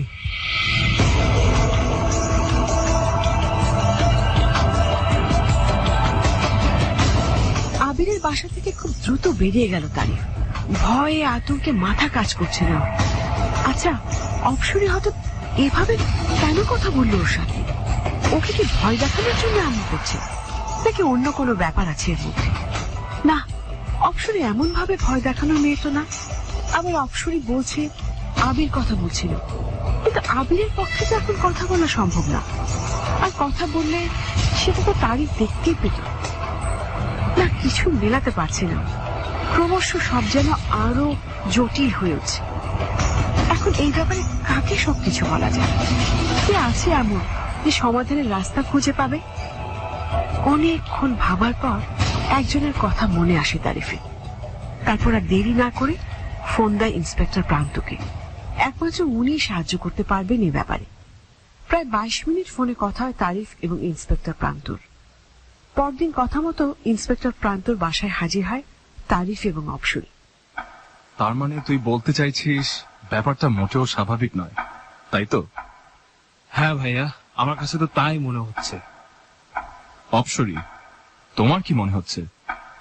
ভাইয়া, আমি এখন ঠিক কোন যুক্তি দিয়ে এই ঘটনাকে বিচার করব তাই বুঝতে পারছি না। আচ্ছা, আমাকে একদম প্রথম থেকে সব বলবে প্লিজ, তাহলে ব্যাপারটা বুঝতে সুবিধা হতো। আমি বলছি, একদিন সকালবেলা আবির আমাকে কল দেয়, দিয়ে বলে ওর বাসায় যাওয়ার জন্য। ওর কথা মতো আমি ওর বাসায়ও চলে যাই। যাওয়ার পর আবির আমাকে বলে ও নাকি কোনো একটা ভুতুরে বাড়ির সন্ধান পেয়েছে, যেখানে আমরা বেড়াতে যাব। প্রথমে আমি না করলেও পরে ঠিকই রাজি হয়ে যায়। ওরা সব কাজ করে আমাকে না জানিয়ে। আবির ভাবে অপসরে যদি রাজি না হয়, তাই ওকে আমরা বলি আবিরের দাদা বাড়ি যাব। আচ্ছা, একটা কথা বলতো, কোনো ভুতুরে বাড়িতে যাওয়া নিয়ে কি অনেক আগে থেকেই তোদের কোনো প্ল্যান ছিল? একদমই না। বুঝলাম। তারপর? তারপর আমাদের প্ল্যান অনুযায়ী আমরা ট্রেনে করে রওনা দেই। এর মধ্যে কি আবিরের মধ্যে কোনো চেঞ্জ এসেছিল? মানে অন্য কিছু লক্ষ্য করেছিলি নাকি? না, তবে তবে আবির একটু চিন্তিত ছিল, আমার তাই মনে হয়েছে। তারপর? তারপর ওখানে গিয়ে একটা জিনিস লক্ষ্য করি, সেটা হলো ওই বাড়ির কেয়ারটেকারের আচরণ। মনে হচ্ছিল আমাদেরকে দেখে কিছুটা বিরক্তই হয়েছে। আচ্ছা, ওই বাড়ির সন্ধান আবির কিভাবে পেল?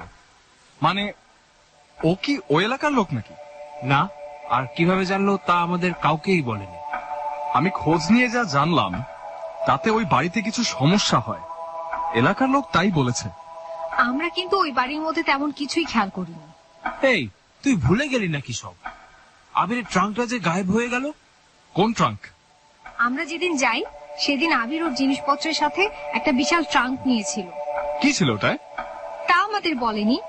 আমরা ভেবেছিলাম হয়তো দরকারি কিছু আছে ওটায়, তাই আর জিজ্ঞেস করিনি। পরে খুলে দেখায়নি? না, সময় পাইনি। তার আগেই ওই ট্রাঙ্কটা গায়েব হয়ে গেছে। মানে কি, তোরা কোথায় ছিলি? কেউ খেয়াল রাখিসনি কেন? ওখানে গিয়ে খাওয়ার পর আমার এত ঘুম পাচ্ছিল, আমি আবিরকে বলে দেই যে বাইরে ছবি তুলতে যাব না। তাই আবির একাই চলে যায়, আর অপসরী বাইরে হাঁটতে গিয়েছিল। তার মানে বাসায় তুই একাই ছিলি? হ্যাঁ, ঘুমাচ্ছিলাম। তারপর ঘুম থেকে উঠে দেখি ট্রাঙ্কটা নেই। তার মানে চুরি হয়েছে, তাই তো? হ্যাঁ, তাছাড়া তো হওয়ার মতো কিছু পাচ্ছি না। আচ্ছা, আর কিছু চুরি হয়নি? ঠিক বলেছেন তো, আমরা তো ব্যাপারটা ভাবিনি। আসলেই তো ওই ট্রাঙ্কটা ছাড়া তো আর কিছুই চুরি হয়নি। তাহলে শুধু ট্রাঙ্কটাই চুরি হয়েছে। তোরা তো জানতি না যে ট্রাঙ্কে কি ছিল। তাহলে চোর কি জানতো ট্রাঙ্কে কি ছিল? ভাইয়া, ট্রাঙ্ক চুরির পরে আবির আমাদের বলেছিল যে ট্রাঙ্কে নাকি মাটির কিছু জিনিস ছিল। মাটির জিনিস ঢাকা থেকে বয়ে এত দূরের ভুতুরে বাড়িতে কেন নিয়ে যাবে? আচ্ছা, ওই ট্রাঙ্কটা আর কে কে দেখেছিল? কেয়ারটেকার দেখেছিল। আমাকে একটু ভাবতে দে, রহস্য তো কিছু একটা আছে।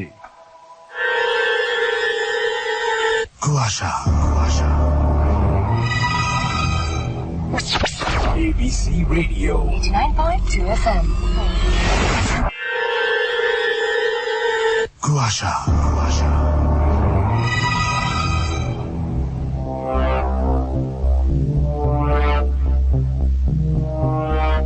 দ্বিতীয় পর্ব শুনলাম আমরা। ওই ঘটনার পর খুব দ্রুত ঢাকায় ফিরে আসে আবির, তারিফ এবং অপসরী। তারপর দুদিন কেমন করে কেটে গেল অপসরীর এবং তারিফের। দুদিন পরে হঠাৎ অপসরী ফোন পায় তারিফের এবং শোনে একটি অ্যাক্সিডেন্টের কথা, অর্থাৎ আবিরের অ্যাক্সিডেন্ট। তাড়াহুড়ো করে দৌড়ে দুজন চলে যায় আবিরকে দেখতে, যে হাসপাতালে আবিরকে ভর্তি করানো হয়েছে এবং সেখানে গিয়ে জানতে পারে যে আবির একেবারে কোমায় চলে গেছে। আবিরের মা বাইরে বসে কান্নাকাটি করছে, অনেক জিজ্ঞাসা করার পর তেমন কিছু জানা গেল না। কিন্তু যেখানে আবিরকে পাওয়া গিয়েছিল অজ্ঞান অবস্থায়, সেই জায়গাটাতে যাওয়ার কথা বলে এবং সেই জায়গাটাতে গিয়ে তারিফ সেখানে একটা বক্স খুঁজে পায়। সেই বক্সের ভিতর কি আছে অপসরে জিজ্ঞেস করাতে সে বলে সে খুলে দেখেনি। এই অবস্থায় কি করবে চিন্তা করতে করতে একজনের নাম ওদের মাথায় আসে, সে হচ্ছে ইন্সপেক্টর প্রান্ত, যার কাছে গিয়ে সবকিছু খুলে বলে। এর মধ্যে আবার আবিরকে বাড়িতে নিয়ে যাওয়া হয়। বাড়িতে নিয়ে যাওয়ার পরে অপসরে গিয়ে অপসরের সঙ্গে কথা বলে আবির উল্টোপাল্টা আচরণ করে, কিন্তু সে তো কোমায়, সে কি করে কথা বলে। তো যাই হোক, সবকিছু শুনবার পরে ইন্সপেক্টর তারিফ জিজ্ঞেস করে তাদেরকে যে সেই বাড়িটিতে গিয়েছে সেটা কার বাড়ি, তারা কিছু জানে কিনা। তারা জানায় যে সেটা আবির কি করে খুঁজে পেয়েছিল কিছুই বলতে পারে না, কিন্তু সবকিছু মিলিয়ে যেটা দেখা যায় যে সেখান থেকে ফিরে আসার পরে এই অবস্থা আবিরের। আর এটা তারা ইন্সপেক্টর প্রান্তকে জানায় যে সেখানে গিয়ে আবির যে ট্রাঙ্কটা নিয়ে গেছে সেই ট্রাঙ্কটা হারিয়ে যায়। ইন্সপেক্টর প্রান্ত যখন জিজ্ঞেস করে সেই ট্রাঙ্কের ভেতর কি ছিল, তখন অপসরী এবং আবির জানায় যে সেই ট্রাঙ্কের ভেতর কিছু মাটির জিনিসপত্র ছিল যে আবিরের মা দিয়েছিল গ্রামের বাড়িতে নিয়ে যেতে। ইন্সপেক্টর প্রান্ত ভীষণ অবাক হয় যে গ্রামের বাড়ি থেকে মাটির জিনিসপত্র নিয়ে যায় নাকি। এখানে শেষ হয়ে গেছে দ্বিতীয় পর্ব, অর্থাৎ আমরা শেষ পর্বে যাব। এখন শেষ পর্বে আমাদের রহস্যের সমাধান হয়তো আমরা খুঁজে পাবো। আপনি শুনছেন কুয়াশা এবিসি রেডিও 89.2 FM, সঙ্গে আছে শারমিন। কুয়াশা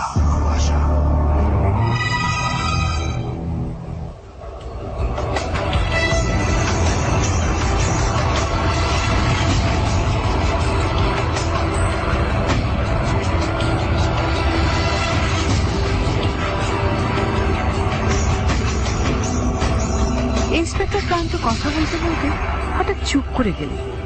ঠিক কি করবে বুঝতে না পেরে তারিফও চুপ করে বসে রইল। এদিকে অপসরী নিজের ব্যাগ থেকে কুড়িয়ে পাওয়া সেই বাক্সটা বের করে এগিয়ে নিয়ে গেল ইন্সপেক্টর প্রান্তর দিকে। ইন্সপেক্টর প্রান্ত দেরি না করে খুলে ফেললেন বাক্সটা।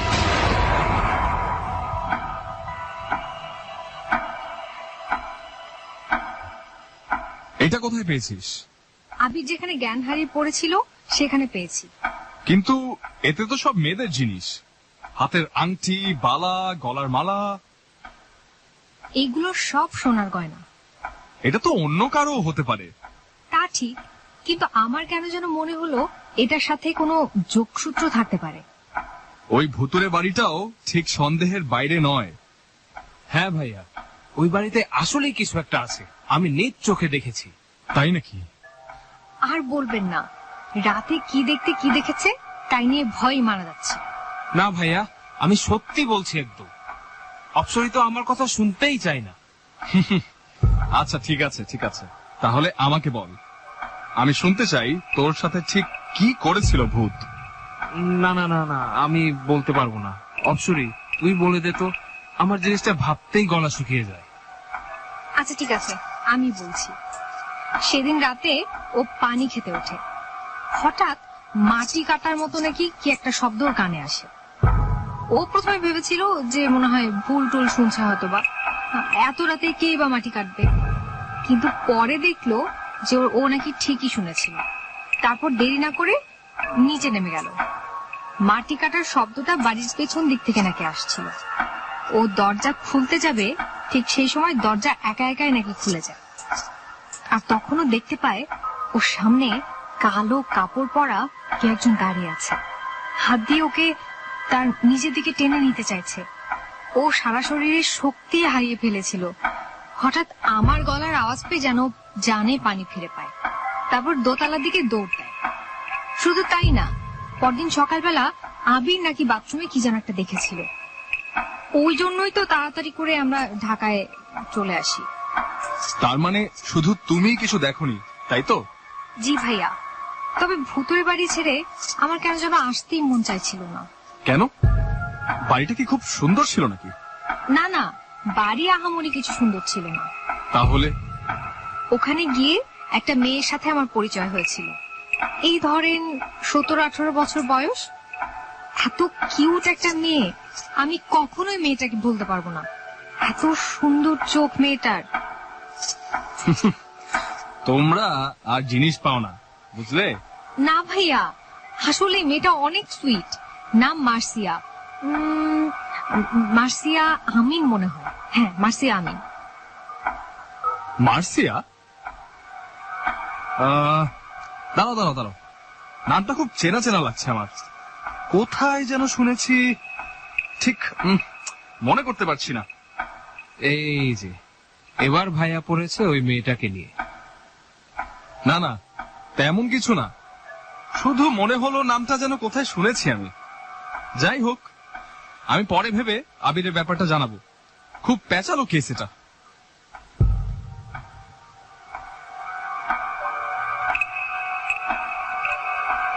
ইন্সপেক্টর প্রান্তর সাথে কথা বলে তারিফ আর অপসরী যার যার বাসার উদ্দেশ্যে বের হয়ে গেল। যাওয়ার সময় অপসরী কুড়িয়ে পাওয়া বাক্সটাও নিয়ে গেল। কে জানে কার এত দামি গয়নাগুলো এইভাবে রাস্তায় ফেলে গেছে। না জানি এই গয়নার চিন্তায় তার কি অবস্থা। বাসায় ফিরে অনেকটা দেরি হয়ে গেল অপসরী। আজকাল রাস্তায় যা ট্রাফিক জ্যাম, 1 ঘন্টার পথ 2 ঘন্টা লাগে যেতে। খুব ক্লান্ত শরীর নিয়ে নিজের খাটে শুয়ে পড়ল অপসরী। হঠাৎ মনে হলো কেউ যেন ঠিক ওর সামনে দাঁড়িয়ে আছে। হ্যাঁ, ঠিকই তো দেখছে ও। ওর সামনেই তো সেই মেয়েটা দাঁড়িয়ে আছে যাকে অপসরী ভুতুরে বাড়ির পাশের মাঠে দেখেছিল। সেই মেয়েটা টানা টানা মায়া ভরা চোখে এক দৃষ্টিতে তাকিয়ে আছে ওর দিকে। অপসরী আস্তে আস্তে উঠে বসলো খাটে। অপসরীর দেখা দেখি মেয়েটা অপসরীর খাটের এক কোণায় বসে পড়ল। আজকে মেয়েটার মুখটা খুব মলিন দেখাচ্ছে। মাথা নিচু করে বসে আছে মেয়েটা, আর চোখের দৃষ্টি নিচের দিকে। তুমি এখানে? তুমি আমার সাথে কথা না বললে চলে এসেছো। আমি খুব কষ্ট পেয়েছি। তুমি আমার বাসা কিভাবে চিনলে? আমি তো তোমাকে ঠিকানা দিইনি। জানো, আমার না খুব কষ্ট, কাউকে বলার মতো পাচ্ছি না। কি কষ্ট তোমার? আমাকে বলবে? হ্যাঁ, তাই তো এত কষ্ট করে তোমার কাছে এলাম। তাহলে বলো আমাকে, কি হয়েছে তোমার? আমি না একা একা থাকতে পারি না। ওই অন্ধকার বাড়িতে খুব ভয় লাগে। কোন অন্ধকার বাড়ি? যে বাড়িতে আমাকে রেখে এসেছো, ওই ভুতুরে বাড়িতে। তুমি ওখানে থাকো? হ্যাঁ, আমি তো তোমাদের সাথেই গিয়েছি। আমি তো তোমাকে দেখলাম না। কিভাবে দেখবে? আমি তো বেঁচে নেই। মরা মানুষকে কি দেখা যায়? কি বলছো? আমার জিনিসটা আমার মার কাছে গিয়ে দিয়ে এসো, কেমন? আর আমাকে খুব তাড়াতাড়ি নিয়ে এসো। কোথায় গেল? কোথায় গেল মেয়েটা? এই মাত্রই তো এখানে ছিল। Mercia, Mercia, Mercia. নিজের চোখে বিশ্বাস করতে পারছে না অপসরী। চোখের সামনে থেকে মেয়েটা কোথায় গায়েব হয়ে গেল? তবে কি এতক্ষণ যা হয়েছে সবই ওর মনের ভুল ছিল? মেয়েটাকে নিয়ে এত ভেবেছে বলে কি এমন হয়েছে ওর সাথে? নিজেকে অনেক কষ্টে শান্ত করে অপসরী। প্রায় অনেকক্ষণ কেটে যাওয়ার পর কি ভেবে ফোন দেয় তারিফকে। এদিকে ইন্সপেক্টর প্রান্ত থানায় কিছু জিনিস চেক করতে গিয়ে খেয়াল করে একটা নাম। সেই নামটি হলো মার্সিয়া আমিন। রেশিও 18। তুমি কি শিওর মেয়েটার নাম মার্সিয়া আমিনই ছিল?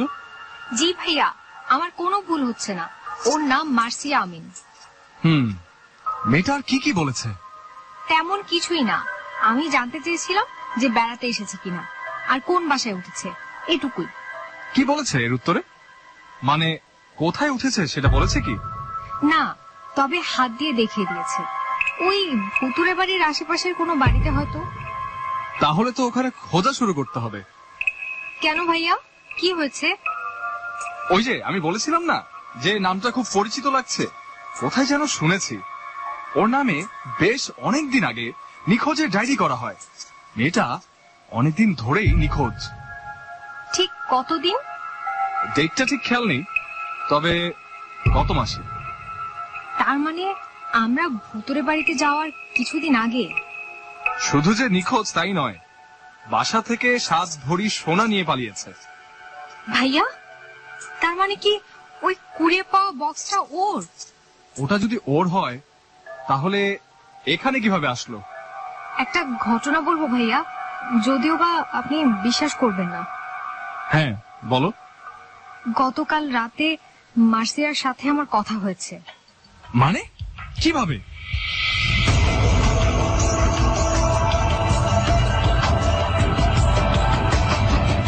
ইন্সপেক্টর প্রান্তকে সব খুলে বলে অপসরী। তারপর অনেকক্ষণ চুপ করে থেকে ইন্সপেক্টর প্রান্ত তারিফকে ফোন দিলেন। তার কাছে এখন সব জলের মতো পরিষ্কার। যদি ভুল করে না থাকেন তবে এই ব্যাপারে একমাত্র সাহায্য করতে পারেন আবিরের মা, কারণ আবির আর কথা বলার মতো অবস্থায় নেই। বেশি সময় নষ্ট না করে ইন্সপেক্টর প্রান্ত অপসরী এবং তারিফকে নিয়ে চলে গেল আবিরের বাসায়। তারপর আবিরের মায়ের কাছ থেকে সব জানতে চাইলেন। তিনি প্রথম থেকে সব বলতে শুরু করলেন। আজ থেকে প্রায় 6-7 মাস আগের কথা। ফোনের রং নাম্বারে একটা মেয়ের সাথে পরিচয় হয় আবিরের। মেয়েটার নাম মার্সিয়া আমিন। কলেজ পড়ুয়া এই মেয়ের সাথে ফোনে কথা বলতে বলতে আবির আর মার্সিয়ার মধ্যে প্রেমের সম্পর্ক তৈরি হয়ে যায়। প্রথম ব্যাপারটা আবির মাকে কিছু না বললেও পরে মার্সিয়া সম্পর্কে মায়ের কাছে জানায় আবির। এভাবে ভালোই চলছিল, কিন্তু হঠাৎ করে একজন মার্সিয়া আবিরকে কিছু না জানিয়ে সোজা বাড়ি থেকে পালিয়ে চলে আসে আবিরের বাসায়। তারপর কথা কাটাকাটি শুরু হয় মার্সিয়া আর আবিরের মধ্যে। এটা তুমি কি করেছো? তোমার কোনো আইডিয়া আছে? আমি কিচ্ছু শুনতে চাই না। তুমি আমাকে ভালোবাসো তো, তাহলে আমাকে বিয়ে করতে তোমার কি সমস্যা? এইভাবে বাসা থেকে গয়না চুরি করে কেউ পালায়? তুমি তো চোর একটা। হ্যাঁ আমি চোর, কিন্তু আমি আর ফিরতে পারবো না। হয় তুমি আমাকে বিয়ে করবে, না হয় আমি সুইসাইড করব। তোমার যা ইচ্ছা তুমি তাই করতে পারো। মার্সিয়ার সাথে কথা শেষ করে বাসা থেকে বেরিয়ে যায় আবির। এদিকে সাথে সাথে মার্সিয়ার রুমের দরজা আটকে দেয়। আবিরের মা অনেক ডাকাডাকি করে যখন কোনো সাড়া পায় না, তখন আবিরকে ফোন দিয়ে বাসায় এনে দরজা ভাঙে। কিন্তু ততক্ষণে অনেক দেরি হয়ে গেছে।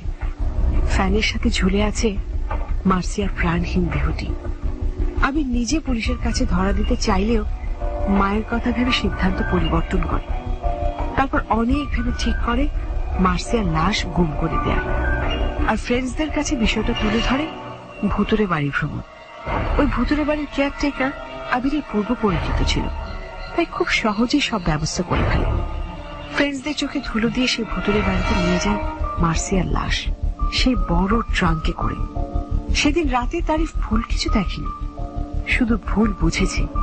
ভুতুরে বাড়ির পেছনে আবির মাটি কেটে পুঁতে দিয়ে আসে মার্সিয়ার লাশ, যা তারিফ ভূতের কাজ ভেবে ভয় পেয়েছিল।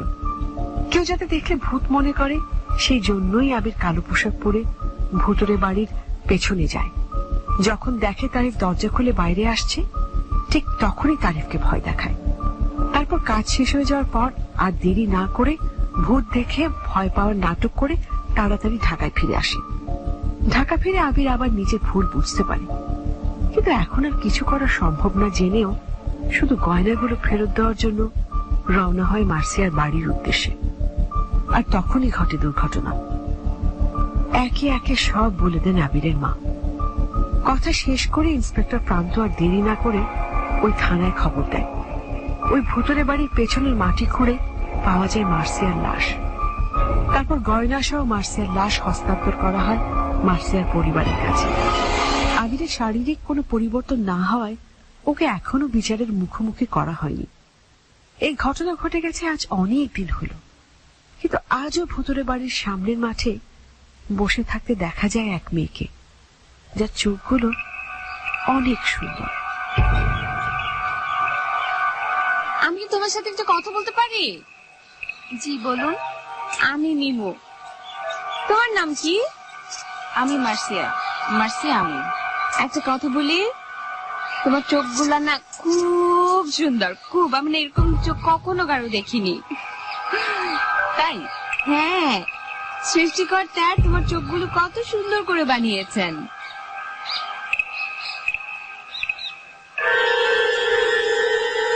কুয়াশা।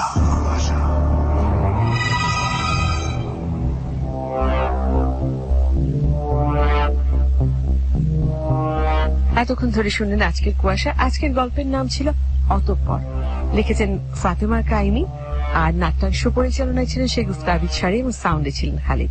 জানিয়ে দিচ্ছি তাদের নামগুলো যারা আজকের গল্পে বিভিন্ন চরিত্রে অভিনয় করেছেন। তারিফের চরিত্রে অভিনয় করেছেন সারথী, আবিরের চরিত্রে আপেল, অপসরী হয়েছেন শাড়ি, মার্সিয়ার চরিত্রে অভিনয় করেছেন কাইমি, আবিরের মায়ের চরিত্রে ছিলেন মিনু, ইন্সপেক্টর প্রান্তর চরিত্রে ছিলেন সমন্বয় এবং আগন্তুকের চরিত্রে ছিলেন কায়নাত।